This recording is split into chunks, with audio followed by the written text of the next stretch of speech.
নমস্কাৰ প্ৰাগ নিউজৰ বিশেষ অনুষ্ঠান ফলো দা লিডাৰলৈ মই কুশল হৈকে স্বাগতম জনাইছোঁ আৰু আমি নিৰ্বাচনৰ বতৰ নিৰ্বাচনৰ প্ৰাক্ষণত নিৰ্বাচনৰ প্ৰাৰ্থীসকলে আচলতে কেনেদৰে ব্যস্ততাৰ মাজত কটাইছে আৰু সেই কথা জনাবৰ বাবে আমি উপস্থিত হৈছোঁ লখিমপুৰ জিলাৰ ৭৪ নং ৰঙানদী বিধানসভা সমষ্টি আৰু আমাৰ ৰঙানদী বিধানসভা সমষ্টিৰ NDA প্ৰাৰ্থী ঋষিৰাজ হাজৰিকা এই মুহূৰ্তত আমি দিনটো তেওঁৰ লগত থাকিম আৰু তেওঁ আচলতে তেওঁৰ পুৱাৰে পৰা তেওঁৰ নিজৰ বাসগৃহৰ পৰা কিদৰে ওলাই যায় আৰু কিদৰে তেওঁ এই যি নিৰ্বাচনী প্ৰক্ৰিয়া এই নিৰ্বাচনী প্ৰক্ৰিয়াত তেওঁ ব্যস্ত হৈ পৰে।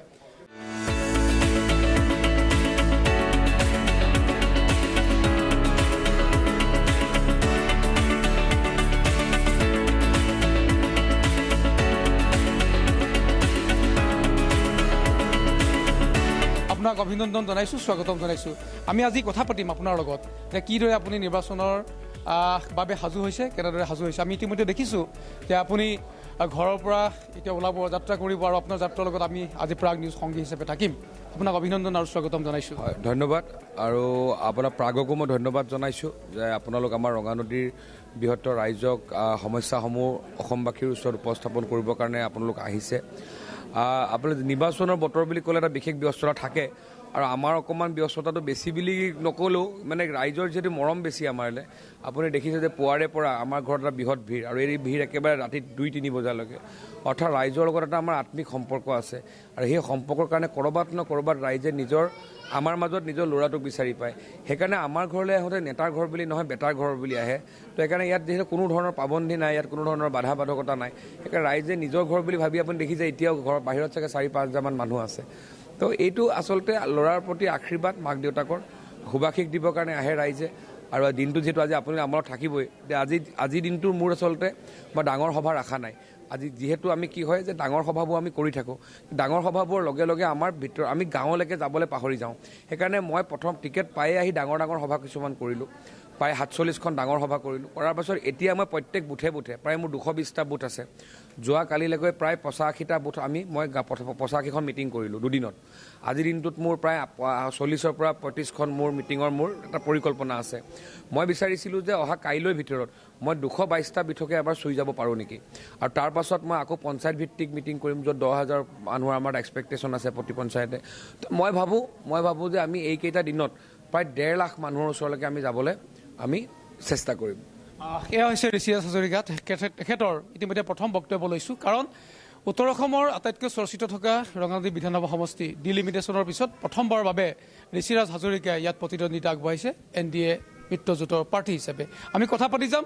তাৰ সন্মুখত আমি দেখুৱাইছোঁ যে আমি কথা পাতি যাম, সন্মুখৰ ভাগটো দেখুৱাইছোঁ। তেখেত ঘৰৰ পৰা যিহেতু আজি নিৰ্বাচনৰ কাৰ্যত প্ৰচাৰ ক্ষেত্ৰত তেওঁ বাহিৰলৈ যাব আৰু ঘৰৰ ভিতৰত আৰু বাহিৰৰ পৰিৱেশটো আমি দেখুৱাবলৈ অকণমান চেষ্টা কৰিম যে যিগৰাকী প্ৰাৰ্থী ঋষিৰাজ হাজৰিকা, তেওঁৰ বাসগৃহৰ পৰা বাহিৰলৈকে পুৱাৰ ভাগতে কি ধৰণৰ এটা পৰিৱেশ, এই পৰিৱেশটো আমি দেখুৱাবলৈ কিছু চেষ্টা কৰিম।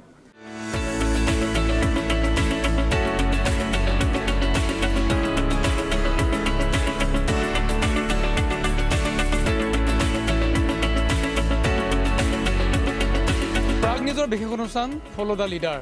ইতিমধ্যে আমি কৈছোঁ যে ৰঙানদী ৭৪ নং বিধানসভা সমষ্টিৰ বিজেপিৰ প্ৰাৰ্থী ঋষিৰাজ হাজৰিকাৰ লগত আছোঁ আৰু ইতিমধ্যে ঋষিৰাজ হাজৰিকাই নিজৰ ঘৰৰ পৰা আজি দিনটোৰ কাৰ্যসূচী লৈ ওলাই আহিছে আৰু এই মুহূৰ্তত আছে। আমি পুনৰবাৰ আপোনাক স্বাগতম জনাইছোঁ আৰু দেখিছোঁ সন্মুখত অগণন আপোনাৰ শুভাকাংক্ষী।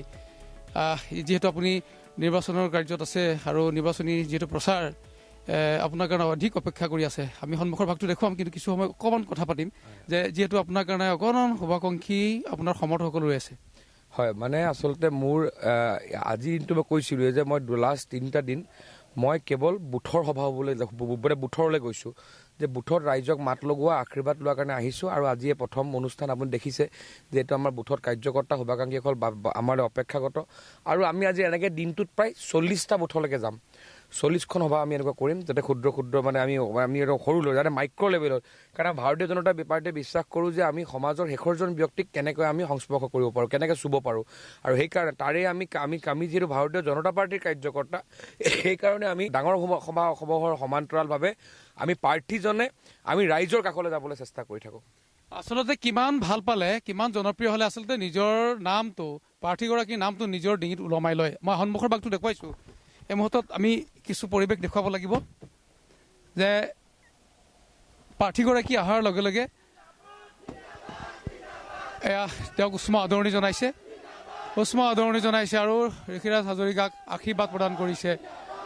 ফুল পুষ্প বৃষ্টিৰে তেওঁক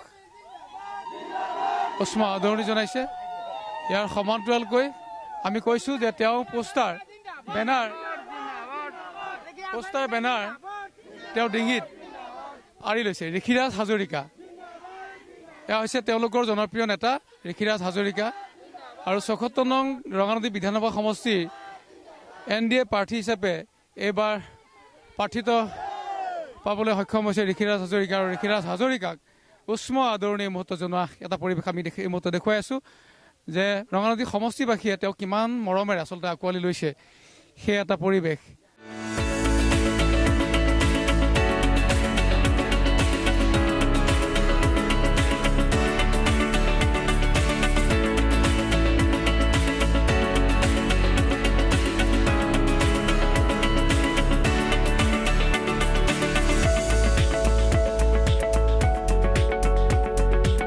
এই মুহূৰ্তত দেখিছোঁ অন্য এটা পৰিৱেশ। এই মুহূৰ্তত তেওঁক ধূপ ধূনাৰে আদৰণি জনাইছে, উষ্ম আদৰণি জনাইছে তেওঁলোকৰ প্ৰাৰ্থীগৰাকীক। আৰু মই পুনৰ ক'ব লাগিব যে পথৰ কাষে কাষে অগণন তেওঁ যি শুভাকাংক্ষী ইতিমধ্যে অপেক্ষা কৰি আছে, পুৱাৰে পৰা অপেক্ষা কৰি আছে। আৰু তেওঁ যি এই যাত্ৰা, তেওঁ এই যি নিৰ্বাচনী প্ৰচাৰ যাত্ৰাত অগণন তেওঁ শুভাকাংক্ষীয়ে তেওঁৰ বাবে অপেক্ষা কৰা এটা পৰিৱেশ এই মুহূৰ্তত আমি দেখিবলৈ পাইছোঁ।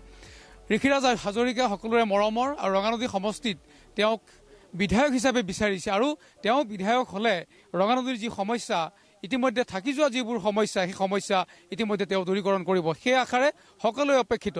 আৰু সেইবাবেই তেওঁ নিৰ্বাচনৰ প্ৰাক মুহূৰ্তত সকলোৱে মৰম যাচিছে, আশীৰ্বাদ দিছে, ধূপ ধূনা ফুলৰ মালাৰে পুষ্পবৃষ্টিৰে তেওঁক উষ্ম আদৰণি জনাইছে আজি এই দীঘলীয়া যাত্ৰাত। আমি কৈছোঁ যে আজি দিনজোৰা কাৰ্যসূচীত আমি ঋষিৰাজ হাজৰিকাৰ লগত থাকিম। আচলতে তেওঁ নিৰ্বাচনী এই যি প্ৰচাৰ, এই প্ৰচাৰত কি ধৰণে তেওঁ অংশগ্ৰহণ কৰে, বা যিসকল তেওঁ শুভাকাংক্ষী, সেই শুভাকাংক্ষীসকলক তেওঁ কিদৰে আচলতে মনৰ আশা পূৰণ কৰিবলৈ সক্ষম হ'ব, সেই কথা আমি ইতিমধ্যে উপলব্ধি কৰিম। আৰু তেওঁৰ লগত আমি কথাও পাতি যাম যে আজি দিনজোৰা কাৰ্যসূচী ইতিমধ্যে কৈছোঁ যে ঋষিৰাজ হাজৰিকা কেৱল এটা নাম নহয়, বা BJP সমৰ্থিত NDA সমৰ্থিত তেওঁ প্ৰাৰ্থী নহয়। ৭৪ নং ৰঙানদী এই বিধানসভা সমষ্টি তেওঁ পূৰ্বৰ পৰা জনপ্ৰিয়, কাৰণ তেওঁ MLA বা বিধায়ক নাথাকোঁতেই যথেষ্টখিনি কাম কৰিছে। আৰু সেইবাবে উত্তৰ অসমৰ অন্যতম চৰ্চিত এটা সমষ্টি হিচাপে পৰিগণিত হৈছে ৭৪ নং ৰঙানদী বিধানসভা সমষ্টি। আমি পুনৰবাৰ আপোনাক স্বাগতম জনাইছোঁ যে কেৱল আপুনি বিধায়ক বুলিয়ে নহয় যে যিহেতু আপুনি এই সমষ্টিত পূৰ্বৰে পৰা বহুদিনৰ পৰা আপুনি এই সমষ্টিবাসীৰ যি অভাৱ অভিযোগ বা যি উন্নয়ন, সেই উন্নয়ন সাধিবলৈ সক্ষম হৈছে। সেইবাবে চাগৈ আপোনাক সেই আশীৰ্বাদে আপোনাক প্ৰাৰ্থিত্ব প্ৰদান কৰিছে, আৰু আপোনাক সমষ্টিবাসীয়ে বিধায়ক হিচাপে বিচাৰিছে। আমি এই যাত্ৰাকালতো দেখিছোঁ, আমি কথাও পাতিব পাৰিছোঁ, যদিও কিছু সময় আমি থমকি ৰ'ব লগা হৈছে। থুলমূলকৈ আপোনাৰ পৰা জানিব বিচাৰিছোঁ মুঠত, কাৰণ সন্মুখত দেখিছোঁ যথেষ্ট লোক ৰৈ আছে। ৰাইজে মোক ল'ৰাৰ নিচিনাকৈ লয়, আৰু সেইকাৰণে মোৰ ওপৰত একো কণ্ট্ৰল নাই। ৰাইজে মোক নেতা হিচাপে নহয়, বেটা হিচাপে মৰম কৰে। আপুনি দেখিছে যে প্ৰত্যেক 10-15 খোজৰ মূৰে ৰাইজ ৰখি আছে, ৰাইজে আশীৰ্বাদ দিবলৈ। আৰু ইয়াৰ কোনো নিস্বাৰ্থ মৰম, মোৰ পৰা কিবা পাবৰ কাৰণে ৰখি থকা নাই, কেৱল দিবৰ কাৰণে, ল'ৰাটোক আশীৰ্বাদ মৰম ভালপোৱা দিবৰ কাৰণে ৰখি আছে, আৰু সেইকাৰণে মই কৈছোঁ যে এই আশীৰ্বাদ মই 1 মিনিট আমি কথা পাতি যাম, কাৰণ তেওঁ ৰৈ আছে, অধিক আগ্ৰহেৰে ৰৈ আছে। আৰু প্ৰতিকূল বতৰ ইতিমধ্যে দেখিবলৈ পোৱা গৈছে যে সৰুৰ পৰা ডাঙৰলৈকে বৃদ্ধ পণ্ডিতা সকলোৱে তেওঁক পুষ্পবৃষ্টি এই মুহূৰ্তত দেখিবলৈ পোৱা গৈছে, আশীৰ্বাদ দিছে। আৰু ইতিমধ্যে কৈছে যে ৰঙানদীবাসী এয়া হৈছে মৰম, ৰঙানদীবাসীৰ এয়া হৈছে আশীৰ্বাদ, আৰু আশীৰ্বাদ ল'বৰ বাবে আজি এই যাত্ৰা। কাৰণ 9 তাৰিখে নিৰ্বাচন হ'ব, আৰু তাৰ প্ৰাক মুহূৰ্তত সকলোৰে মৰম পাবলৈ, অকণমান আশীৰ্বাদ পাবলৈ সক্ষম হৈছে। আৰু এয়া হৈছে ছবি আচলতে ছবিয়ে কেতিয়াও মিছা কথা নকয় আমিও দেখিছোঁ আৰু পুৱাৰে পৰা যিহেতু তেওঁৰ লগত আমি আছোঁ আৰু এই যি দীঘলীয়া যাত্ৰা আজি দিনটো যিহেতু আমি আপোনাৰ লগত আছোঁ প্ৰাগ নিউজ আপোনাৰ লগত আছে আৰু আমি নিজেই অভিভূত হৈছোঁ যে 10 খোজ 15 খোজ যোৱাৰ লগে লগে আপোনাৰ আশীৰ্বাদ দিবৰ কাৰণে মৰম চেনেহ যাচিবৰ কাৰণে সকলো অপেক্ষা মানে এয়া আচলতে এয়া মোৰ মই কৈছিলোঁ যে মই যোৱা 7-8 বছৰে ৰাইজৰ মাজত যি সেৱা কৰিছিলোঁ ৰাইজে মোক তাৰ আজি আশীৰ্বাদ দিছে আপুনি দেখিছে যে মই ইখনৰ পৰা ইখন ঠাইলৈ যাওঁতে প্ৰত্যেক অঞ্চলৰ ৰাইজ ৰখি আছে এই মানুহবোৰৰ মোৰ পৰা পাবলগীয়া একো নাই এই মানুহবোৰে কেৱল আশীৰ্বাদ আৰু আশীৰ্বাদ যে ল'ৰাটোৱে অসম বিধানসভাত যাব আমাৰ বছৰ বছৰ ধৰি আমাৰ হৈ থকা সমস্যাবোৰৰ সমাধান উলিয়াই ল'ৰাই এবাৰ বিধানসভাৰ পৰা আমাৰ কাৰণে আঁচনিৰ জৰিয়তে উন্নয়ন লৈ আনিব বুলি আমাক কৈছে আৰু সেইকাৰণে আমি কথা পাতি থাকিম কিন্তু ৰাইজৰ কথা পাতি থাকিম আমি এই মুহূৰ্তত কৈছোঁ যে অগণন লোক এই মুহূৰ্তত তেওঁক সেৱা জনাইছে আশীৰ্বাদ জনাইছে মৰম যাচিছে আৰু সেই মৰমে তেওঁ বিধানসভালৈ নিৰ্বাচিত হোৱাৰ সকলোৱে আশা পুহি ৰাখিছে আৰু এই অভাৱ যি অভিযোগ যি সমস্যা সেই সমস্যা দূৰ কৰিব পাৰিব ঋষিৰাজ হাজৰিকা আৰু সেইবাবে স্বতঃস্ফূৰ্তভাৱে তেওঁক মৰম আৰু আশীৰ্বাদ দিবৰ বাবে সকলো ওলাই আহিছে প্ৰতিকূল বতৰকো নেওচি সকলো সাজু হৈ আছে তেওঁক আজি আশীৰ্বাদ দিবৰ বাবে আৰু সেইবাবে এই পৰিৱেশ আমি দেখুৱাই আছোঁ এটা সুকীয়া পৰিৱেশ যিটো পৰিৱেশ ঘৰৰ পৰা ওলোৱাৰ পিছৰে পৰা ৰাস্তাৰ কাষে কাষে তেওঁক মৰম আৰু আশীৰ্বাদ দিবৰ বাবে অপেক্ষা কৰি আছে আমি আৰু অকণমান কথা পাতি যাম আৰু বহু কথা পাতিব লগা আছে প্ৰাগ নিউজ আজি লগত আছে ফ'ল' দ্য লিডাৰ আচলতে এগৰাকী লিডাৰ হ'বলৈ হ'লে জনসমৰ্থন পাবলৈ হ'লে কিমান কষ্ট কৰিব লাগিব মানুহৰ আদৰ পাবলৈ হ'লে কিমান সেৱা কৰিব লাগিব আৰু কিমান উন্নয়ন কৰিব লাগিব আমি পুনৰ আহিছোঁ আপোনাৰ ওচৰলৈ কাৰণ আমি কথাই পাতি যাব লাগিব কাৰণ আপুনি এগৰাকী লিডাৰ এই মুহূৰ্তত যদিও বিধায়ক নহয় কিন্তু বিধায়কতকৈ অতি মৰম কৰিছে বুলি ইতিমধ্যে কৈছে কাৰণ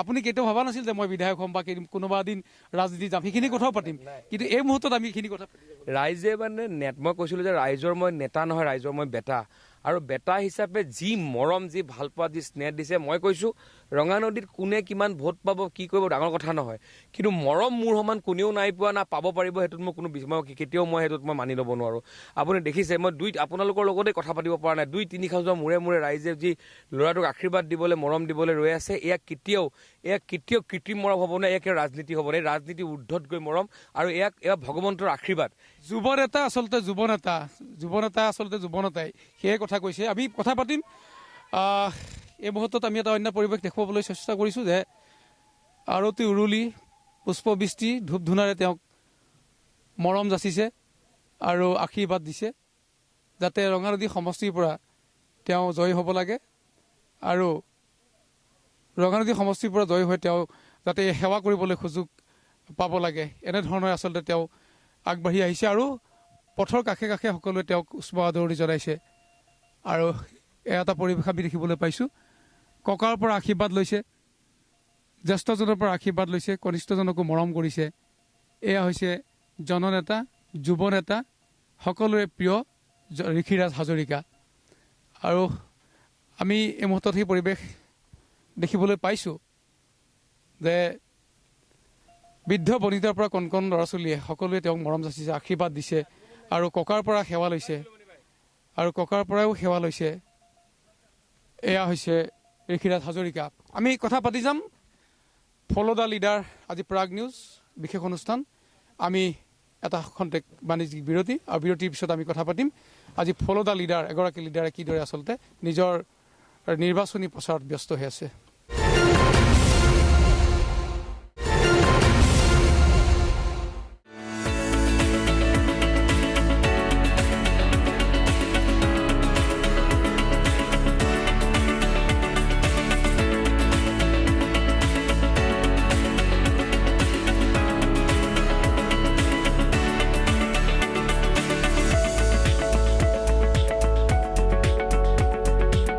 নিৰ্বাচনী বতৰ সকলো প্ৰাৰ্থী ব্যস্ত হৈ পৰিছে আৰু ব্যস্ততাৰ মাজত ৭৪ নং ৰঙানদী বিধানসভা সমষ্টিৰ প্ৰাৰ্থী আমাৰ লগত আছে ঋষিৰাজ হাজৰিকা আমি পুনৰবাৰ তেওঁক স্বাগতম জনাই আমি তেওঁ এই যি যাত্ৰাত আমি সংগী হৈছোঁ আৰু আজি দিনজোৰা কাৰ্যসূচীৰে আমি তেওঁক আজি সং দিছোঁ আৰু তেওঁৰ পৰা আমি জানিবলৈ চেষ্টা কৰিছোঁ যে পুৱা অধিক ব্যস্ত দেখিবলৈ পোৱা গ'ল আৰু পুৱা পূজা পাৰ্বণ কৰিয়ে তেওঁ ঘৰৰ পৰা ইতিমধ্যে ওলাই আহিছে আৰু এই যি যাত্ৰা এক দীঘলীয়া যাত্ৰা আৰু সকলো এই যাত্ৰাৰ সময়ত তেওঁ সংগী হৈ পৰিছে।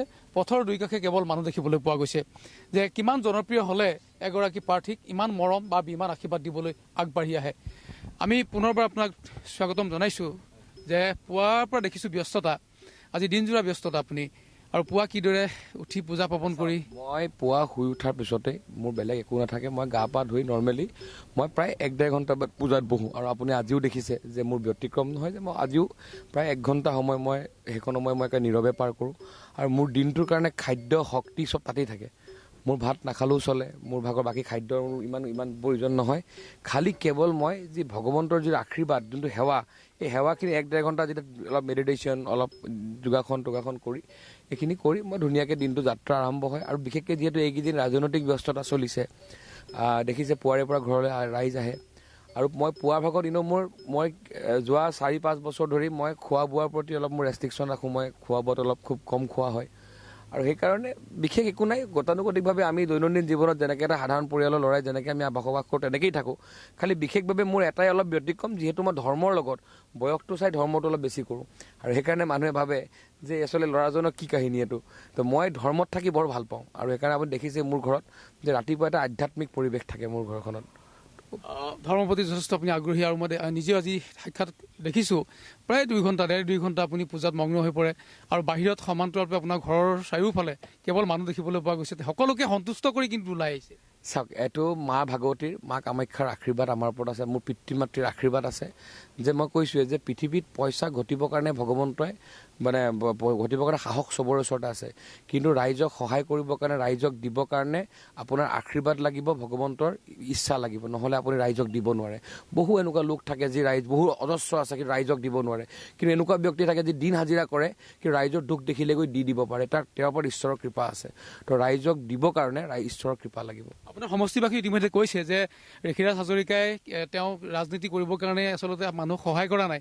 আপুনি পূৰ্বৰ পৰাই বহু দিনৰ পৰাই আপুনি সহায় কৰি আহিছে। বানপানীৰ সময়ত আপুনি সহায় কৰিছে, বা দুখীয়া নিচলা মানুহক সহায় কৰিছে, ঘৰ বনাই দিছে, এনে কথাও কিন্তু বহুত ব্যক্ত কৰিছে। মই এটা বুজোঁ যে মই কৈছোঁ যে মই এটা মধ্যবিত্ত পৰিয়ালৰ পৰা অহা ল'ৰাই, মই যি পাইছোঁ মোক ঈশ্বৰে দিছে, আৰু ঈশ্বৰে মোৰ কৰ্মৰ জৰিয়তে দিছে। আৰু মই বুজি পাওঁ যে আজিৰ তাৰিখতো যে মই যিদিনাখনিলৈকে ৰাইজৰ মই সহায় কৰিম, ৰাইজক দি থাকিম, বা ৰাইজক মই সহায় কৰি থকাৰ চেষ্টা কৰি থাকিম, সেইদিনাখনলৈ পৃথিৱীৰ কোনো শক্তিয়ে মোক পথভ্ৰষ্ট কৰিব নোৱাৰে, মোক বিপদ কৰিব নোৱাৰে। কাৰণ কি কৈছোঁ যে যাৰ লগৰী ভগৱন্ত হ'ব, তাক কোন ব্যক্তিয়ে বিশেষকৈ বেয়া কৰিব পাৰিব? কাৰণ মই ভগৱন্তক, মই প্ৰভুক মই মোৰ ভাগৰ লগৰী বুলি ভাবোঁ, মোৰ দেউতা বুলি ভাবোঁ, পৰিয়াল বুলি ভাবোঁ। মোৰ অভাৱ, অভিযোগ, সুখ দুখ সকলোখিনি মই ঈশ্বৰক অৰ্পণ কৰিছোঁ। আৰু মই আপোনাক কৈছোঁৱেই যে মই সৰ্বস্ব ঈশ্বৰক অৰ্পণ কৰি ৰাইজৰ মাজলৈ মই ওলাই আহিছোঁ। সেইকাৰণে মোৰ পোৱা নোপোৱা, ভাল বেয়া এইবিলাক বৰ বিশেষ মই হিচাপ নিকাচত নাথাকোঁ। ঈশ্বৰে যি কৃপা কৰে, ঈশ্বৰে যি দিছে সকলোখিনি মোৰ কাৰণে ভাল, আৰু ঈশ্বৰে যি কৰিব সকলোখিনি ভালেই হ'ব বুলি ৰাখি মই আগবাঢ়োঁ।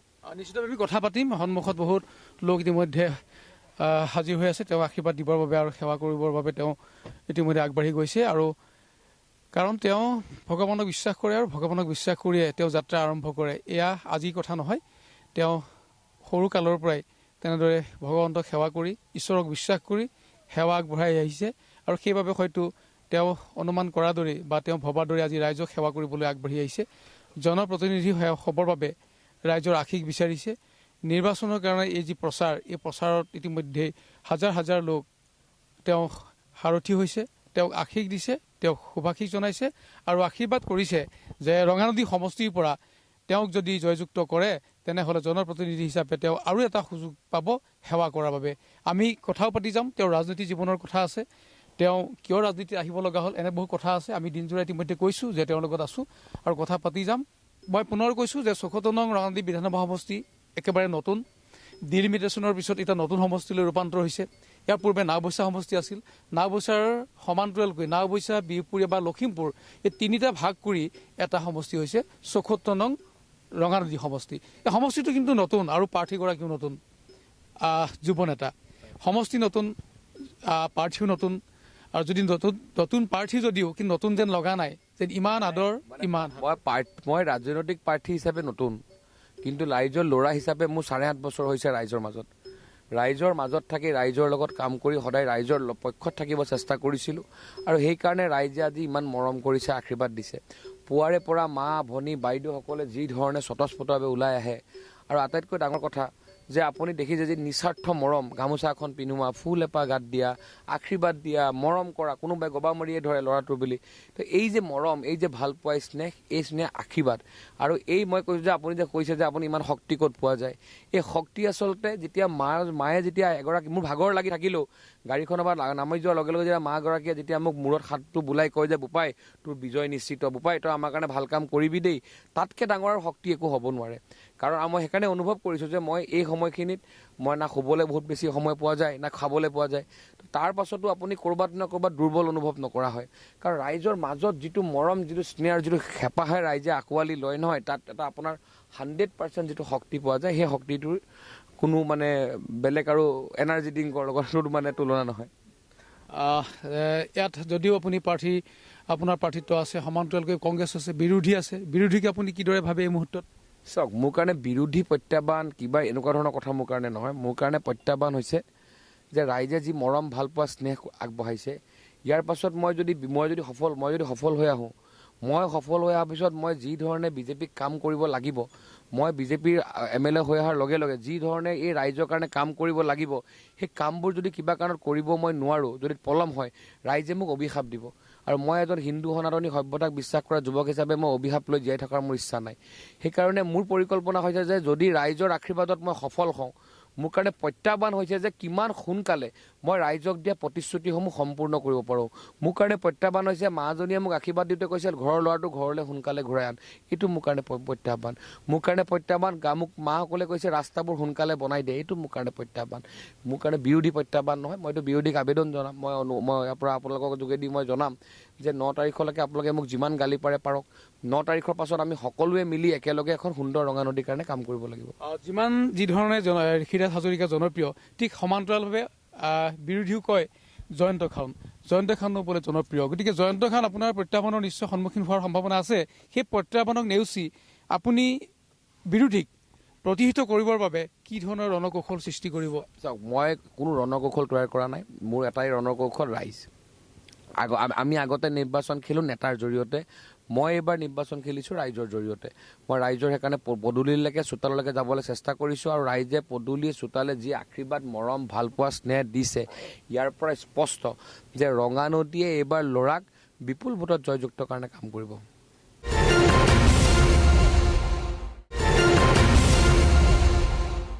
জয়ন্ত খান আপোনাৰ কোনো ফেক্টৰ নহয় বুলি কৈছে, বা বিৰোধী কোনো ফেক্টৰ নহয়।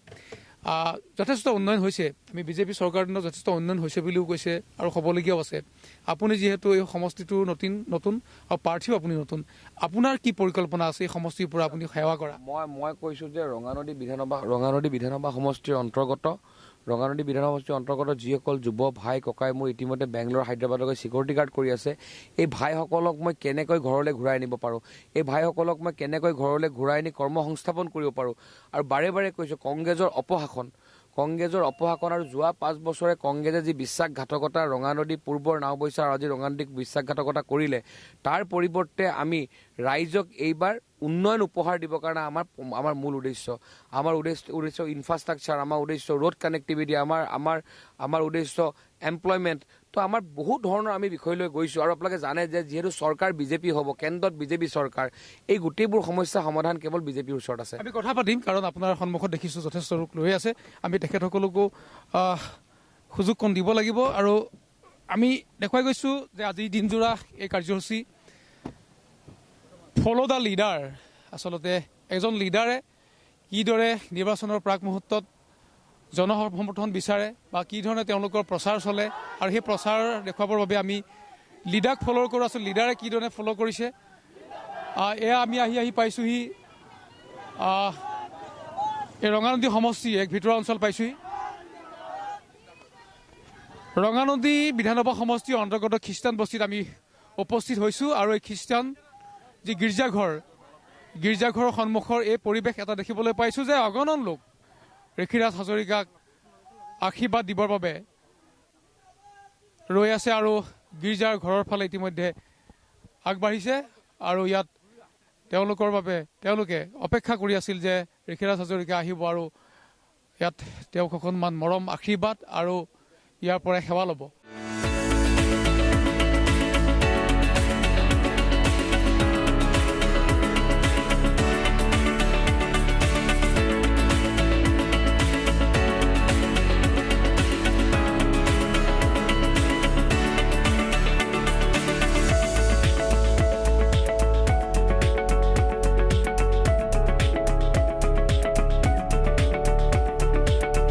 লিডাৰত আহি আমি মুহূৰ্তত আমি পাইছোঁহি ৰঙানদী সমষ্টিৰ 2 নং বগীবিলত আৰু ইতিমধ্যে ইয়াতো উষ্ম আদৰণি জনাইছে ৰঙানদী প্ৰাৰ্থী ঋষিৰাজ হাজৰিকা। আমি কৈ আছোঁ যে দিনজোৰা তেওঁ যি কাৰ্য সেই কাৰ্যসূচী আমি ইতিমধ্যে আমি দেখুৱাই গৈছোঁ আৰু ফলদা লিডাৰত আজি আমাৰ প্ৰাৰ্থী ঋষিৰাজ হাজৰিকা আৰু ইয়াৰ বৃহৎ জনসমৰ্থন তেওঁক দেখিবলৈ পোৱা গৈছে। আৰু ইতিমধ্যে এই যে সমষ্টিবাসী ৰঙানদী সমষ্টিবাসীৰ 2 নং বগীবিলৰ যিসকল লোক যি সমষ্টিবাসীৰ লোক তেওঁলোকৰ লগত ইতিমধ্যে তেওঁ বাৰ্তালাপ কৰিছে। সামগ্ৰিক পৰিৱেশ এই মুহূৰ্তত দেখুৱাই আছোঁ আমি। গোটেই পথৰ কাষে কাষে যিসকল তেওঁৰ শুভাকাংক্ষী বা দলীয় নেতা কৰ্মী বা তেওঁৰ যি তেওঁক মৰম জনাবৰ বাবে আশীৰ্বাদ দিবৰ বাবে অপেক্ষা কৰি আছিল, এই অপেক্ষাৰ অন্তত আমি এই মুহূৰ্তত 2 নং বগীবিলত উপস্থিত হৈছোঁহি। আৰু 2 নং বগীবিলতো একেই পৰিৱেশ দেখিবলৈ পোৱা গৈছে। সমষ্টিৰ ভিতৰে কোনো ৰাজহুৱা সভা নহয়, খন্তেক তেওঁলোকৰ লগত মত বিনিময় কৰিছে আৰু আশীষ বিচাৰিছে আৰু সকলোৱে আশীষ দিবৰ বাবে যেন পুৱাৰে পৰা পাত চাই আছিল। আৰু অৱশেষত আমি আহি বহুত দূৰ অতিক্ৰম কৰি এই মুহূৰ্তত সমষ্টিৰ 2 নং বগীবিলত উপস্থিত হৈছোঁ। আৰু 2 নং বগীবিলতো সেই একে পৰিৱেশ দেখিবলৈ পোৱা গৈছে। তেওঁ জনসমৰ্থন পাবলৈ সক্ষম হৈছে আৰু ইতিমধ্যে কৈছে যে তেওঁক আশীষ লাগে, ৰাইজৰ আশীষ বিচাৰিছে, ৰাইজৰ সেৱা কৰিবলৈ তেওঁক আশীষ দিব লাগে আৰু আশীষ দিলে আগন্তুক নিৰ্বাচনত যদি তেওঁ জয়যুক্ত কৰে তেনেহ'লে এই সমষ্টিৰ যথেষ্ট উন্নয়ন যি উন্নয়ন কৰিবলৈ বাকী আছে সেই উন্নয়ন কৰিবলৈ সক্ষম হ'ব।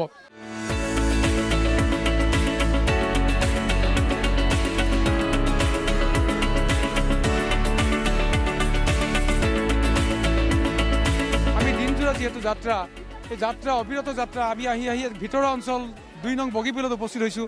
ইয়াতো দেখিবলৈ পাইছোঁ একে জনসমৰ্থন, ৰাস্তাৰ কাণে কাণে জনসমৰ্থন, আচলতে উষ্ম আদৰণি। চাওক, মই কৈছোঁৱে যে ইয়াত থকা অধিকাংশ লোক মোৰ মা, বাইদেউ, ককাই, ভাই।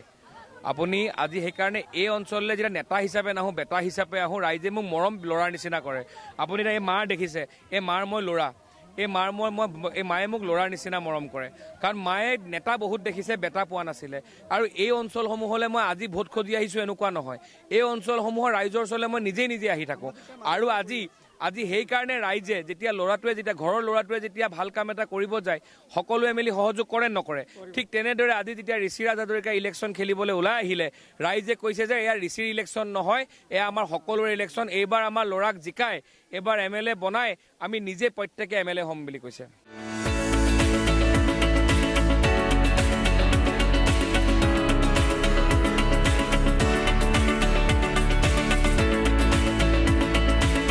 সকলোকে সম্বোধন কৰিছিল আৰু সম্বোধন কৰাৰ পিছতে এখন বাইকেৰে ইতিমধ্যে তেওঁ অন্য এটা জেগালৈ ৰাওনা হৈছে আৰু ৰাওনা হৈ তেওঁ পুনৰ ইয়ালৈকে ঘূৰি আহিব। আমি কথা পাতি যাম, দিনজোৰা কথা পাতিছোঁ আৰু কিছু কথা পাতিবলৈ আছে।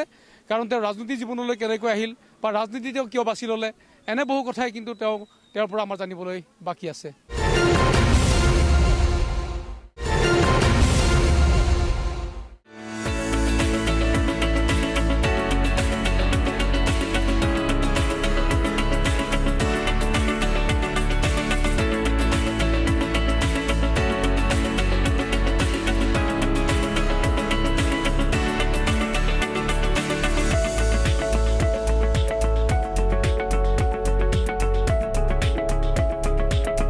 আহি সেই মুহূৰ্তত ডিজু ৰামপুৰ পাইছোঁ। আৰু ৰামপুৰ এটা মাথাউৰিটো দেখিবলৈ পাইছোঁ যি ধৰণৰ জনসমৰ্থন দেখিবলৈ পোৱা গৈছে। ঢোলে ডগৰে তেওঁক আদৰি আনিছে। আৰু আজি দিনজোৰা পুৱা 7 বজাৰ পৰাই এই যি নিৰ্বাচনী প্ৰচাৰ অব্যাহত আছে। ক'ৰবাত যদি নামঘৰ, ক'ৰবাত মন্দিৰ, ক'ৰবাত মছজিদ, গীৰ্জা, সকলোতে কেৱল তেওঁক আদৰি আনিছে আৰু সকলোৱে জনসমৰ্থন তেওঁক দিবলৈ তেওঁ সামৰ্থ্য হৈছে। আৰু এই দিনজোৰা যি তেওঁ এই প্ৰচাৰ অভিযান ইতিমধ্যে একেৰাহে এই প্ৰচাৰ অভিযান দেখিবলৈ পোৱা গৈছে। আমি কথা পাতি যাম আৰু বহুত দূৰ যাবলৈ আছে আৰু কিছু কথা পাতিব লগা আছে। এই দিনজোৰা মাৰাথান যি প্ৰচাৰ, ভাগৰ নাই, যুগৰ নাই, ভোক নাই, পিয়া নাই, এনেধৰণে দেখিবলৈ পোৱা গৈছে। আৰু এই মুহূৰ্তলৈকে সেই জনসমৰ্থন কিন্তু এই মুহূৰ্তলৈকে দেখিবলৈ পোৱা গৈছে। চাওক, আমি সদায় কওঁ যে আমি ৰঙানদীৰ ল'ৰা আৰু এই অঞ্চলসমূহ খুব একেবাৰে এটা অনগ্ৰহ থকা এটা ৰাস্তা পৰিৱেশ। কাৰণ এই অঞ্চলসমূহলৈ কোনো নেতাৰ আগমন নহয় বুলি তেওঁলোকে কয়। আৰু এই অঞ্চলসমূহত আমি ৰঙানদী পাৰৰ এটা অঞ্চল। এই অঞ্চললৈ আমি যোৱা 5-6 বছৰ 7 বছৰ ধৰি সদায় আমি ৰাইজৰ ওচৰলৈ আহোঁ, যিকোনো মেলে মিটিঙে আহোঁ বা ৰাইজৰ যিকোনো অনুষ্ঠানলৈ আহোঁ। আৰু যেতিয়া আজি নিৰ্বাচনৰ প্ৰাৰ্থিত্বলৈ যেতিয়া আহিছোঁ সেইকাৰণে ৰাইজে আজি মৰম দেখুৱাইছে। ৰাইজে কৈছে যে এই ল'ৰাটোতো আমাৰ ল'ৰা, আমাৰ লগতে সদায় থাকে আৰু সেইকাৰণে ৰাইজে ব্যতিক্ৰমীভাৱে আমাক ক'ৰবাত নক'ৰবাত আদৰি লৈছে যেন মোৰ অনুভৱ হয়। আমি কথা পাতিম, অকণমান দৃশ্যটো দেখাইছোঁ যে এই মুহূৰ্তত যে বিহুৰ সাজ পোছাক পিন্ধি নাচনীসকলো আহিছে আৰু তেওঁৰ যি সমৰ্থন, এই সমৰ্থকসকলকো দেখিবলৈ পোৱা গৈছে আৰু আমি কথাও পাতি যাম, অকণমান গাড়ীত বহিম, কাৰণ তেওঁৰ যি সমৰ্থকসকল আছে তেওঁলোকক ইতিমধ্যে আগুৱাই লৈ যোৱা পৰিৱেশ এটা দেখিবলৈ পোৱা গৈছে আৰু কিছু কথা পাতিব লগা আছে। আমি কৈছোঁ যে দিনজোৰা এক মাৰাথান যি যাত্ৰা, এই যাত্ৰা প্ৰচাৰ যি যাত্ৰা, সেই যাত্ৰা দেখিবলৈ পাইছোঁ আৰু দিনজোৰা সেই কাৰ্যসূচীত আজি নিৰ্বাচনী যি প্ৰচাৰৰ এক বৃহৎ ৰেলী, ইয়াত কোনো ধৰণৰ সভা অনুষ্ঠিত কৰা নাই আৰু সভা অনুষ্ঠিত নকৰাকৈয়ে আজি কেৱল বুথে বুথে তেওঁক দেখিবলৈ পোৱা গৈছে উষ্ম আদৰণি আৰু সকলোৰে আশীৰ্বাদ ল'বলৈ সক্ষম হৈছে। আমি বহু কথাই পাতিলোঁ আজি দিনজোৰা যি আপোনাৰ এই মাৰাথান প্ৰচাৰ অবিৰতভাৱে পুৱা প্ৰায় 7 বজাৰ পৰাই আপোনাৰ ঘৰৰ পৰা আৰম্ভ কৰিছোঁ আৰু ইতিমধ্যে হয়তো পৰিসমাপ্তি কেতিয়া ঘটিব সেইটোও ক'ব নোৱাৰি, কিন্তু আমি আজি দেখাইছোঁ যে ফ'ল' দ্য লিডাৰ, আচলতে লিডাৰক আমি কেনেকৈ দেখিছোঁ বা কেনেকৈ ওচৰৰ পৰা পাইছোঁ, কিমান কষ্ট কৰিব লগা হৈছে, সেই সকলোখিনি আমি কিন্তু এবাৰ দেখিবলৈ পাইছোঁ ঋষিৰাজ হাজৰিকাক। হয়, আমি সদায় আচলতে এইটো নিৰ্বাচন এইকেইদিন যেনিবা মোৰ মিটিং বেছি হৈছে, কিন্তু আমি গোটেই 5 বছৰটোৱে বা 6 বছৰটোৱে মোৰ জীৱনৰ যোনটো কাৰ্যসূচীবোৰ এনেকুৱাই থাকে। যেনিবা এতিয়া অলপ বেছি ব্যস্ততা হৈছে, ৰাইজ বেছি অপেক্ষাৰে বাট চাই আছে, কাৰণ যিহেতু মই প্ৰাৰ্থী হিচাপে আহিছোঁ বা ৰাইজৰ মাজলৈ আগতো মই তেনেকৈ আহি থাকোঁ, কিন্তু আমি ৰাইজৰ মাজত থাকিব, কাৰণ যিহেতু মোৰ কাৰণে পলিটিক্সটো মোৰ কাৰণে পাৰ্ট টাইম জব নহয়, মই পাৰ্ট টাইম পলিটিক্স নকৰোঁ, মই ফুল টাইম পলিটিক্স কৰোঁ। ফুল টাইমে কাৰণ কিয় মোৰ যিহেতু জানে যে মই অকলশৰীয়া মানুহ, মোৰ বহুত বেছি পাবলগীয়া হেৰুৱাবলগীয়া হিচাপ নিকাচ নাথাকে। পুৱা শুই উঠাৰ পৰা সমাজ সেৱা ভাল পাওঁ, শুই উঠাৰ পৰা শোৱালৈকে যিখিনি কাম কৰোঁ ৰাজনীতিয়ে কৰোঁ। কিছু প্ৰাসংগিকতা আছে, কাৰণ ঋষিৰাজ হাজৰিকাৰ এই যি খৰচ বা উপাৰ্জনৰ উৎস ক'ত আছে, কাৰণ তেওঁ নিৰ্বাচন প্ৰথমবাৰৰ কাৰণে অৱতীৰ্ণ হৈছে, কিন্তু তেওঁ পূৰ্বে আজি 8 বছৰৰ পৰা এই যিখিনি সমষ্টিবাসী ৰাইজৰ সহায় সহযোগিতা তেওঁ আগবঢ়াই আহিছে। বিভিন্ন সময়ত তেওঁলোকৰ দুখ দুৰ্দশাৰ মাজত তেওঁ নিজকে বিলীন কৰি পেলাইছে। গতিকে এই সকলোখিনি কৰিবৰ কাৰণে ধনৰ কিছু উৎস প্ৰয়োজন। চাওক, আজিৰ তাৰিখত আমি এজন এণ্টাৰপ্ৰেনিউৰ হিচাপে, ইউথ এণ্টাৰপ্ৰেনিউৰ হিচাপে কাম কৰিছোঁ। আমি বিভিন্ন ধৰণৰ আজি আমাৰ ধৰক আজি ৰাজস্থানকে আৰম্ভ কৰি বিভিন্ন জেগাত আমাৰ গ্ৰেনাইট মাইনিঙৰ পৰা আৰম্ভ কৰি বিভিন্ন ধৰণৰ কাম এক্সপৰ্ট কৰিছোঁ, গ্ৰেনাইট এক্সপৰ্ট কৰোঁ, বিভিন্ন ধৰণৰ আমি কাম কৰি এগ্ৰিকালচাৰ ছেক্টৰত কাম কৰিছোঁ, লং টাইম কাম কৰিছোঁ। আচলতে কি হয় যে মানুহে এই আজি অকণমান সফল হোৱা মানুহজনক দেখা পাই কাৰণে মানুহজনক কম দিন লাগে, কিন্তু মই আপোনাক যদি আজি সোধোঁ যে 80 বছৰীয়া মানুহ এজনে কৰা কষ্ট আৰু মোৰ কষ্ট যদি মই চাওঁ, মই 80 বছৰীয়া মানুহজনতকৈ বয়সত মোৰ ডাঙৰ যেন অনুভৱ হ'ব, কাৰণ তেওঁ দিনটোত 2 ঘণ্টা কষ্ট কৰে, তেওঁ মোতকৈ বয়সত ডাঙৰ ঘণ্টা হিচাপে, কিন্তু মই দিন হিচাপে, তো তেওঁৰ লগত যদি মই যিহেতু মিনিট হিচাপে চাওঁ, যিহেতু মই দিনটো 24 ঘণ্টা 2 ঘণ্টা শুই মই 22 ঘণ্টা মই কষ্ট কৰিছোঁ বা কাম কৰিছোঁ, সেৱা কৰিছোঁ, যি কৰিছোঁ, তাতে মিনিট আৰু ছেকেণ্ডত তেওঁতকৈ মই জ্যেষ্ঠ নহ'লোঁ জানো? মিনিট আৰু ছেকেণ্ডত যদি চাওঁ, এজন ব্যক্তিয়ে 2 ঘণ্টা সময় ৰাজনীতিত দিয়ে বা 2 ঘণ্টা সময় তেওঁ সমাজৰ লগত জড়িত হয়, মই 12 ঘণ্টা নহয়, মই 24 ঘণ্টাৰ ভিতৰত মই সাৰ পাই শোৱাৰ বাদ দি বাকী গোটেই সময়কণ ছ'চিয়েল দিওঁ, তো তেতিয়াহ'লে মই মিনিট আৰু ছেকেণ্ডত এজন 50 বছৰীয়া ব্যক্তিতকৈ মোৰ বেছি অভিজ্ঞ বা বয়স নহ'ল জানো? তো মই আপোনাক এই কথাটো কৈছোঁ যে মই এজ এ এণ্টাৰপ্ৰেনিউৰ কাম কৰিছোঁ, আৰু চবতকৈ ডাঙৰ কথা যে কাম কৰাৰ পাছত আজি মোৰ দেখিছে যে মই যেতিয়া মোৰ এফিডেভিটৰ ওপৰত প্ৰশ্ন আহিছিল, কিবা আহিছিল, মই কৈছোঁ যে মই জীৱনত প্ৰথম দেখিলোঁ যে মানুহৰ অভিযোগ আহে ৰাজনীতিবিদে থকা সম্পত্তি লুকুৱাইছে বুলি কয়। মই সম্পত্তি থকাখিনি মই দেখুৱাই দিয়াৰ কাৰণে মোক প্ৰশ্ন কৰা হৈছে যে ক'ৰ পৰা আহিলে।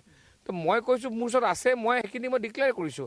যদি মোৰ সততা নাথাকিলেহেঁতেন বা যদি মোৰ কিবা লিগেল নহ'লহেঁতেন, মই লুকুৱালোহেঁতেন, যিটো মানুহে নৰ্মেলি কয় যে পলিটিচিয়ানজনে ইমান সম্পত্তি লুকুৱাইছে, আনৰ নামত কৰি তামৰ নামত কৰিছে। তো মোৰ লুকুৱাবলগীয়া নাই, মই যি অৰ্জন কৰিছোঁ, যি ব্যৱস্থাৰে কৰিছোঁ, গভৰ্ণমেণ্টক টেক্স দিছোঁ, টেক্স দিয়াৰ পাছত আজি এইখিনিলৈকে আহিছোঁ। তো ইয়াৰ পাছত মই যিখিনি মোৰ টেক্স ফাইলত যিখিনি আছে সেইখিনি মই দেখুৱাইছোঁ। এতিয়া ৰাইজে কয় 2 বছৰ কেনে ধনী হ'ল, 3 বছৰত কেনেকৈ ধনী হ'ল, মোক এতিয়া বিৰোধী লোকে প্ৰশ্ন কৰে। তো আমিতো কেতিয়াও সোধা নাই যে আজি বিৰোধীৰ ব্যক্তিজনৰ তেওঁৰ যদি 16 চনৰ আগৰ এফিডেভিট চাওঁ, তেওঁৰ এফিডেভিটৰ আজি এফিডেভিট মাজত আকাশ পাতাল ডিফাৰেঞ্চ। তো 10 বছৰত যিটো সম্ভৱ নহয়, 900 টাইমছ 800 টাইমছ বাঢ়ি গৈছে। তো আমিতো এইবোৰ প্ৰশ্ন সোধা নাই, আমি কিয় সোধা নাই যে আমি জানো যে অসমীয়া যুৱক এজনে যদি সংস্থাপিত হৈছে সেইটো আমাৰ কাৰণে গৌৰৱৰ বিষয়। পক্ষই অভিযোগো কিছু কৰিবলৈ বিচাৰিছিল যে স্থাৱৰ আৰু অস্থাৱৰ সম্পত্তিৰ হিচাপ সম্পূৰ্ণ হোৱা নাই বুলি। এই ক্ষেত্ৰত সেইকাৰণে ক'লো মই যে মোৰ সম্পত্তি যিমান আছে মই সকলোখিনি দেখুৱাইছোঁ। সকলোকে দেখুৱাইছোঁ আৰু দেখুৱাটো ভুল হ'ব নোৱাৰে, মানুহে লুকুৱাটো ভুল হ'ব পাৰে। দেখুৱাটো মোৰ আছে, মোৰ কোৱাৰ সততা আছে, মই দেখুৱাইছোঁ, কৈছোঁ আৰু ৰাইজক মই দেখুৱাই দিছোঁ। কাৰণ মোৰ ৰঙানদীবাসী ৰাইজ বা মোৰ আপোন ৰাইজৰ ওচৰত মোৰ লুকুৱাবলগীয়া একো নাই। যি আছে মই আছোঁ, এখন মই খোলা কিতাপ, যাৰ যেতিয়া ইচ্ছা যায় পঢ়ি যাব পাৰে। সৰুৰ পৰাই জানিছোঁ যে জনা যায় যে আপুনি কি এখন শিক্ষিত ঘৰৰ যুৱক, আপোনাৰ দেউতা চাকৰিয়াল আছিল, মা শিক্ষয়িত্ৰী আছিল আৰু সমান্তৰালকৈ আপুনি সাংবাদিকতাৰ লগতো জড়িত আছিল। গতিকে এই কেতিয়া আপুনি ৰাজনৈতিকভাৱে ৰাজনীতিলৈ আকৰ্ষিত হৈছে? চাওক, আপোনাৰ লগতে মই সাংবাদিকতা সুদীৰ্ঘ সময় কৰিছোঁ আৰু মোৰ সামাজিক জীৱনৰ আৰম্ভণি ক'ৰবাত নহয় ক'ৰবাত আজি মোৰ আপোনালোকৰ জৰিয়তে মোৰ আৰম্ভ হৈছে। ছাত্ৰ সন্থা কৰিলোঁ, তাৰপিছত সাংবাদিকতাৰ জৰিয়তে মই আগবাঢ়ি আপোনালোকৰ লগত আহিলোঁ।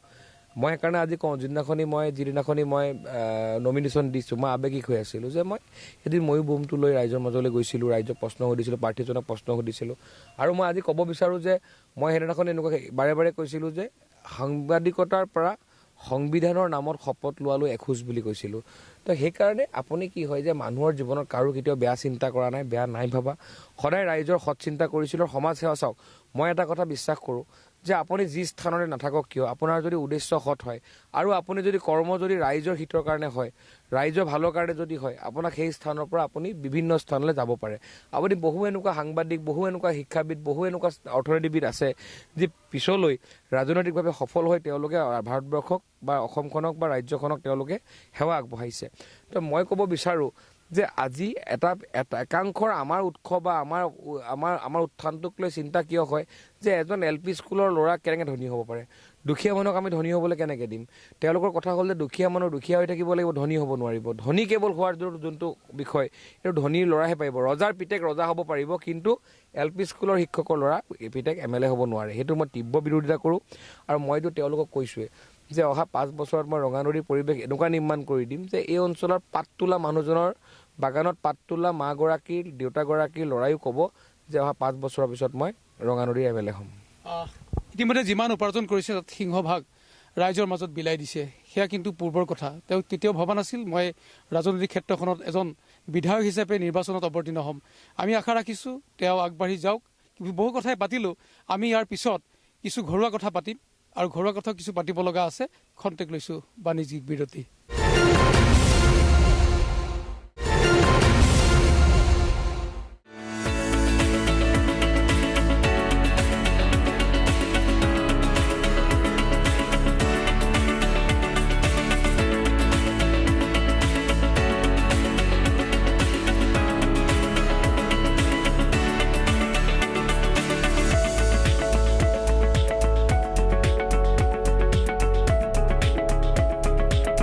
লিডাৰ প্ৰাগ নিউজৰ বিশেষ অনুষ্ঠান।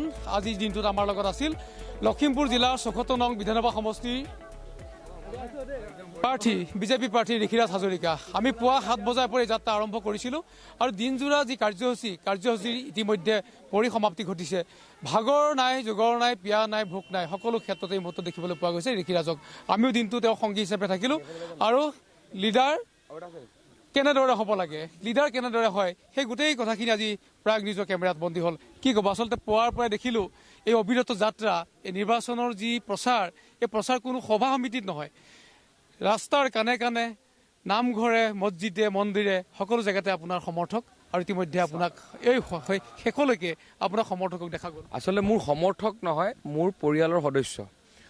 মই এটা নতুন ধাৰা মই ৰঙানদীত বিচাৰিছিলোঁ যে ইয়াত মই ৰজা নহয়, ইয়াত মই নেতা নহয়, ইয়াত মই ল'ৰা। আৰু ল'ৰা যেতিয়া হ'ম তেতিয়া মোৰ ভাগৰ সমৰ্থক হ'ব নোৱাৰে, মোৰ ভাগৰ পৰিয়াল হ'ব পাৰে। তো ৰঙানদীৰ আজি যিসকল আপুনি ব্যক্তি মোক দেখা পালে, প্ৰত্যেকে মোৰ মা দেউতা, মোৰ পৰিয়ালৰ এজন। আৰু দ্বিতীয় কথা যে আমি আজি আমাৰ 3টা মণ্ডলত আমি বুথ আশীৰ্বাদ যাত্ৰা নামে এটা যাত্ৰা কৰিছিলোঁ যে আমি বুথে বুথে এবাৰকৈ সেৱা ল'ব লাগে। তো আজিৰ দিনটোত প্ৰায় 40খন, কালি প্ৰায় 40, পৰহি 40, এনেকৈ কৰি আমি 40টা বুথলৈকে আমি যাবলৈ চেষ্টা কৰিছিলোঁ। আৰু আমাৰ চেষ্টা আছিল যে আমি বৃহৎ সভা কৰিলোঁ। ইয়াৰ পাছত আমি বুথলৈ গ'লোঁ, আকৌ আমি পঞ্চায়ত কেন্দ্ৰিক এতিয়া আমি বৈঠক আমাৰ সভাবোৰলৈ যাম, য'ত আমি 10,000, 5,000 এনেকৈ আমাৰ ক্ৰাউডৰ আমাৰ প্লেন থাকিব। বিভিন্ন প্ৰগ্ৰেম চলিব, কিন্তু প্ৰগ্ৰেমৰ বৃহৎ প্ৰগ্ৰেমৰ মাজত কেতিয়াবা কি হয়, যিসকল কাৰ্যকৰ্তাই বা যিসকল শুভাকাংক্ষীয়ে আমাক এই ৰাজকাৰ্যৰ কাৰণে আগবঢ়াই দিয়ে, আমি সেই ব্যক্তিসকলৰ পৰা আঁতৰি যাওঁ। সেইকাৰণে আমাৰ প্ৰয়াস আছিল, আৰু ডক্টৰ হিমন্ত বিশ্ব শৰ্মা ডাঙৰীয়াই মোক ফোন কৰিলে কেতিয়াও এইটো নুসুধে, বা তেওঁ আমাক সদায় এটা কথা কয় যে তই বুথলৈ গৈছ নাই, মোক কিমান ডাঙৰ সভা কৰিছোঁ এইটো নুসুধে। কাৰণ ৰাইজ বুথত থাকে, আৰু বুথৰ ৰাইজৰ লগত আমাৰ সম্পৰ্ক থকাটো আটাইতকৈ দৰকাৰী। আৰু সেইকাৰণে আজিৰ দিনটোত আমি যি দেখিলে, এয়া হৈছিলে আমাৰ ৰাইজৰ আশীৰ্বাদ। এতিয়াও আমাৰ পৰা নিশা 2 বজালৈ বিভিন্ন ধৰণৰ কাৰ্যক্ৰম চলিব। সেইকাৰণে অহা 9 তাৰিখে আপুনি দেখিছে, ইয়াৰ পাছত আৰু আমি ক'ব লাগিব নেকি যে ৰাইজৰ উত্তৰ কি? কাৰণ সেইকাৰণে বহুতে মোক কৈছে যে কংগ্ৰেছৰ পাৰ্টীজনে কৈছে বোলে আমাক ইমান হাজাৰ ভোটত হৰুৱাব, সিমান হাজাৰ ভোটত হৰুৱাব। মই এতিয়াও নাই কোৱা। কিয় নাই কোৱা? যে ৰাইজে মোক আশীৰ্বাদ দিছে, তেওঁলোকৰ কাৰণে ভোট, মোৰ কাৰণে আশীৰ্বাদ। আৰু আশীৰ্বাদৰ সংখ্যা হ'ব নোৱাৰে, ৰাইজে আশীৰ্বাদ দিব, মই শিৰত ধাৰণ কৰিম। আৰু সেইকাৰণে অহা 9 তাৰিখে ডক্টৰ হিমন্ত বিশ্ব শৰ্মাৰ নেতৃত্বৰ এই চৰকাৰখনৰ লগত আমাৰ ৰঙানদীৰ ৰাইজে এই অনিৰুদ্ধ যাত্ৰাৰ সংগী হিচাপে একত্ৰিত হ'ব, আৰু ভাৰতীয় জনতা পাৰ্টীৰ সকলো কাৰ্যকৰ্তা শুভাকাংক্ষী একত্ৰিত হৈ ৰঙানদীৰ আমি উন্নয়ন কৰিবৰ কাৰণে আমি সংকল্পবদ্ধ হ'ম। পূৰ্বে নাওবৈচা সমষ্টি আৰু ডিলিমিটেশ্যন হোৱাৰ পিছত ৰঙানদী নতুন সমষ্টি, আৰু জননেতা যুৱ নেতা নতুন প্ৰাৰ্থী, আশা কি কৰিব সমস্যা? মই আপোনাক কৈছিলোঁ যে মই আগতেও কৈছিলোঁ যে মোৰ কাৰণে প্ৰত্যাহ্বান, মোৰ সন্মুখত কোনে নিৰ্বাচন খেলিছে মোৰ কাৰণে প্ৰত্যাহ্বান নহয়। মোৰ কাৰণে প্ৰত্যাহ্বান যে ৰঙানদীবাসী ৰাইজে যি মৰম, ভালপোৱা, স্নেহ মোক দিছে, এতিয়া মই বিধায়ক হৈ অহাৰ লগে লগে ৰাইজৰ ইমান মোৰ প্ৰতি আশা থাকিব যে সেই আশাবোৰ আমি কেনেকৈ ধৰণে আমি সম্পূৰ্ণ কৰিম। আজি ৰাইজে যি ধৰণে সমাদৰ দিছে, যিদিনা আশীৰ্বাদ দিছে, এই বিধায়কতকৈ কোনো গুণে কম নহয়। আৰু মই বহু ঠাইততো আপুনি বিধায়কতকৈ তেওঁলোকে মই কৈছোঁৱে যে মই নাওবৈচাৰ ইতিহাসত এনেকুৱা ধৰণৰ মৰম মই কাকো দিয়া দেখা নাই। আৰু সেইকাৰণে মই কৈছোঁ যে এইটো মোৰ কাৰণে প্ৰত্যাহ্বানো, কাৰণ যে মই বিধায়ক হৈ অহাৰ লগে লগে ৰাইজে আশাত আছে যে মোৰ ল'ৰাটো বেংগলোৰ, হায়দৰাবাদত আছে, ঋষিয়ে ঘূৰাই আনিব, মোৰ ভাগৰ ৰাস্তাটো ভগা আছে, ঋষিয়ে বনাই দিব। তো এই গোটেই বস্তুবোৰৰ ভিতৰত এটা সুন্দৰ পৰিকল্পনাৰে অহা আমি 9 তাৰিখৰ পাছৰে পৰা 4 তাৰিখে চৰকাৰ গঠন হোৱাৰ পাছতেই আমি পৰ্যায়ক্ৰমে ৰাইজৰ সকলো সমস্যা সমাধান কৰি ৰাইজে কৰা বিশ্বাসক আমি ৰাইজৰ চৰণত, উন্নয়নক আমি সেৱা হিচাপে আগবঢ়াই ৰাইজৰ চৰণত আমি উপহাৰ দিবলৈ সক্ষম হ'ম বুলি ভাবিছোঁ। সমষ্টিবাসীয়ে আপোনাক জয়যুক্ত কৰাৰ পিছত ৰঙানদী সমষ্টিৰ বাবে কি এটা নতুন কাম কৰিব পোনপ্ৰথমে? চাওক, মই কৈছোঁৱেই যে আমাৰ ইয়াত আপুনি ক'ৰ পৰা আৰম্ভ কৰিব বুলি ক'লে ভুল হ'ব, যিহেতু ইয়াৰ আৰম্ভণিয়ে হ'ব। কাৰণ কংগ্ৰেছৰ বিধায়কজনৰ বিশ্বাসঘাতকতাক নেওচি অহাৰ পাছত ইয়াত যেতিয়া আমাৰ কাৰ্যক্ৰম আৰম্ভ, আপুনি মোক কওক, ইয়াত যদি আপুনি মোক আছে কি, মই ক'ব নোৱাৰিম। মই ক'ব লাগিব যে আৰম্ভণি কি কৰিব। আজি ডক্টৰ হিমন্ত বিশ্ব শৰ্মা ডাঙৰীয়াৰ নেতৃত্বত এই চৰকাৰখনৰ মুখ্যমন্ত্ৰী হিচাপে তেওঁ ইতিমধ্যে ৰঙানদীৰ কাৰণে প্ৰায় 1500 কোটি টকাৰো অধিক টকাৰ আঁচনি আমাক ঘোষণা কৰি থৈ গৈছে। আমাৰ লালুকত এখন আমাৰ টাউন পৌৰসভা হ'ব, আপোনাৰ বান্দৰদেৱা আৰু হাৰমতিৰ মাজত এখন পৌৰসভা হ'ব, আমাৰ ইঞ্জিনিয়াৰিং কলেজ হ'ব, ফুলবাৰীত ষ্টেডিয়াম হ'ব।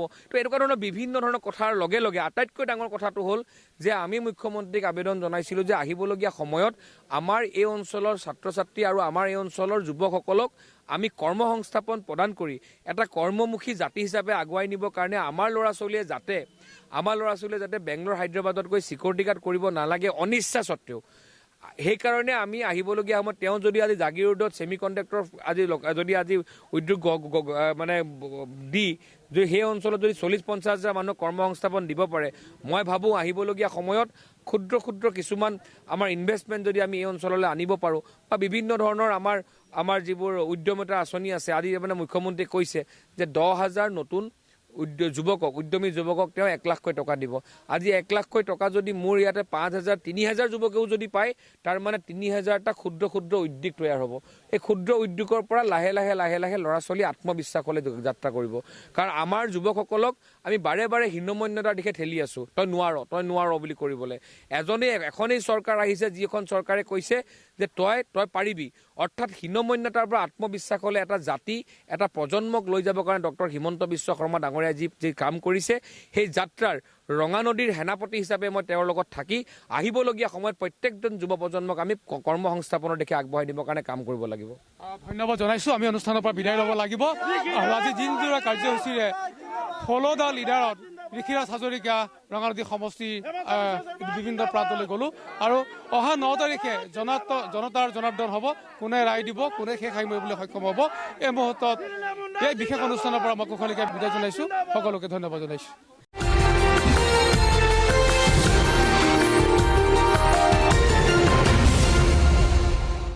This program was brought to you by Topsom Cement, Mazbuti ka bharosa hamesha, and co-powered by Burjo Paints. Paint your imagination.